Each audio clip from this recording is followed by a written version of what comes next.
গোমরাহ হবে, পথভ্রষ্ট হবে। লাউ তারাকতুম সুন্নাতা নাবিয়িকুম লাকাফারতুম, নবীর আদর্শকে ছেড়ে দিলে তোমরা ঈমান হারা হবে। নবীর আদর্শ ধরো, নবীর আদর্শ ধরতে হবে। নবীর আদর্শ বাদ দিয়ে অন্য কোন আদর্শ ধরা যাবে যাবে নাকি? আল্লাহ তাআলা বলে দিয়েছেন আতিউল্লাহ ওয়া আতিউর রাসূল। আতিউল্লাহ বলেন কি?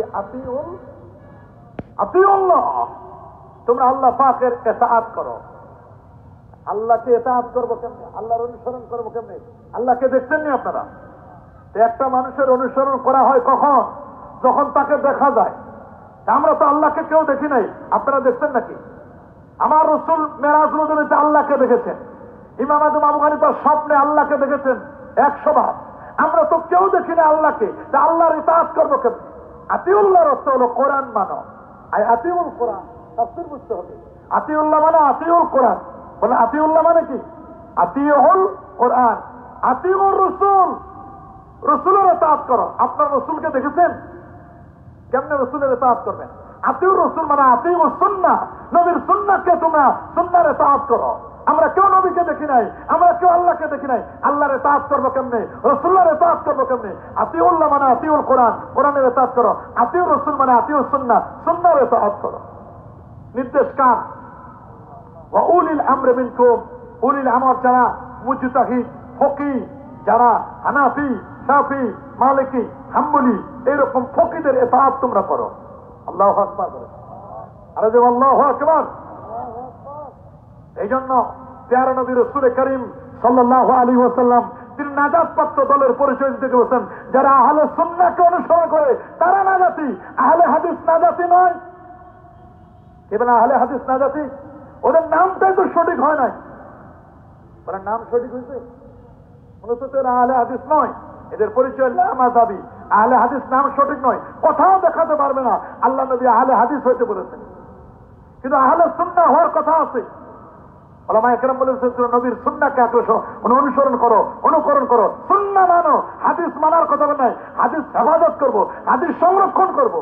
সুবহানাল্লাহ বলে, হাদিস আমরা সংরক্ষণ করবো, হাদিস আমরা মুখস্থ করবো, হাদিস আমরা বিশ্বাস করবো।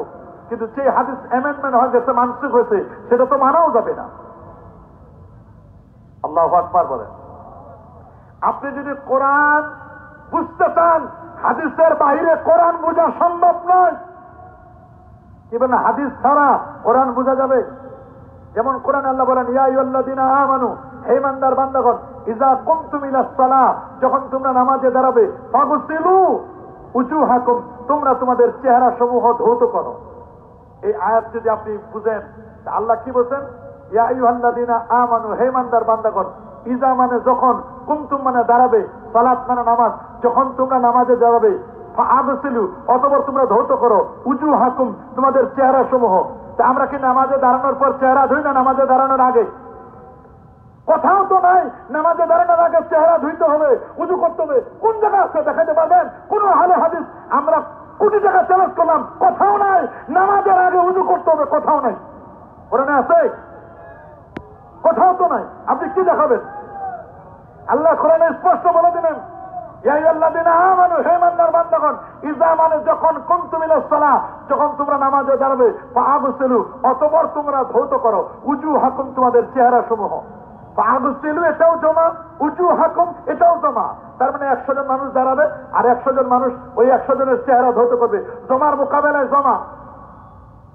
অথচ আমরা তো উজু করি ইন্ডিভিজুয়াল, করে না তো ইন্ডিভিজুয়াল উজু করতে পারে নাই। ফাগসিলু এটা জমা, উজুহাকুম তোমাদের চেহারা সমূহ। আমার তো চেহারা একটা, আমার তো অনেকগুলো চেহারা না। চেহারা কয়টা? ওয়াজহুন মানে চেহারা, এর বহু বচন হলো উজু। তোমরা তোমাদের চেহারা সমূহ ধৌত করো, ওইখানেও জমা এখানেও জমা। তাহলে এগুলো বুঝতে গেলে হাদিসের কাছে যেতে হবে, তাফসীরের কাছে যেতে হবে। তাফসীর ছাড়া, হাদিস ছাড়া আপনি কোরআন বুঝতে পারবেন না, হাদিসও বুঝতে পারবেন না। আল্লাহু আকবার বলেন। তাহলে কি ব্যাখ্যাটা কি? ব্যাখ্যা হলো ইয়া আইয়ুহাল্লাযীনা আমানু, হে ইমানদার বান্দাগণ, ইযা কুমতুম ইলাস সালাহ মানে ইযা আরাদতুমুল কিয়াম ইলাস সালাহ, নামাজে দাঁড়ানোর যখন ইচ্ছে পোষণ করো, তখন তোমরা উযু করো। ফাগসিলু উজুহাকুম। আল্লাহু আকবার। আর জমার মোকাবেলায় জমা যখন আসে, ইযা কুবিলাল জামু বিল জামি, জমার মোকাবেলায় যখন জমা আসবে, ইয়ানকাসিমু ইলাল আহাদ, তখন এটা এক একর দিকে চলে যাবে, একক মুনফারিদ হবে। আল্লাহু আকবার বলেন।